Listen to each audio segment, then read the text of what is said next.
Pumirma na ng kanyang panibagong extension si Stephen Curry sa loob ng 1 taon para sa Golden State Warriors. Ang presyong ito ay nagkakahalaga ng nasa $62 million for 1 season. Ito ay magbibigay ng flexibility sa pinansyal para sa Golden State Warriors para hindi sila masyadong mabigatan. Malaki kasi kapag panibagong kontrata ang pipirmahan ni Stephen Curry. Kaya so far all goods po ang kanilang nakuhang deal dito sa dalawang kampo. Inamin rin naman ni Stephen Curry, mga idol, gusto niyang umabot pa ng nasa 20 season para sa Golden State Warriors. 3 taon pa, mga idol. Ibig sabihin nito ay posible itong pumirma pa ng long-term contract sa kanila pagkatapos ng kanyang extension.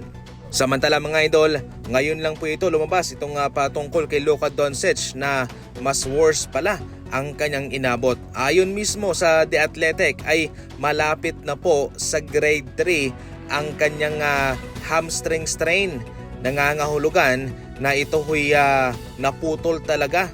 Malapit nang maputol kaya medyo matagal ang recovery nito kahit na siya pumunta man sa Europa para magpagaling, magpagamot para mapabilis ang kanyang pagbabalik sa playoff ay hindi rin po ito nangyari sapagkat malapit na pong maputol ang kanyang hamstring. Subalit nakakahanga lang na naging positibo lang palagi itong si Luka Doncic para sa kanyang mga teammates at para sa kanilang fanbase.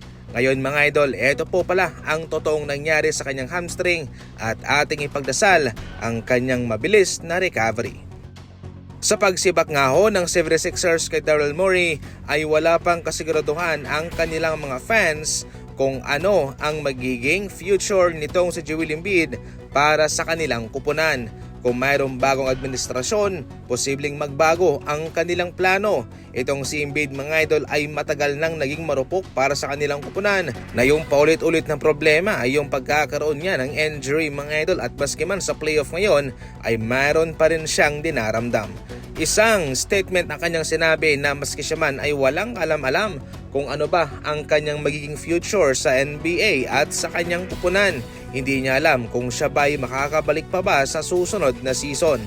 Yan ho'y isang malaking hudyat na alam niya na magbabago ang plano, na magbabago ang patutunguhan ng kupunang ito sa susunod na mga buwan.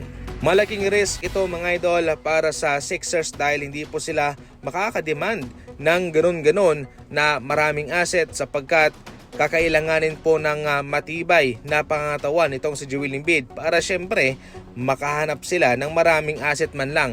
Pero dahil nga sa estado ng kanyang pangatawan ay posibleng babaratin ito ng ibang kupunan.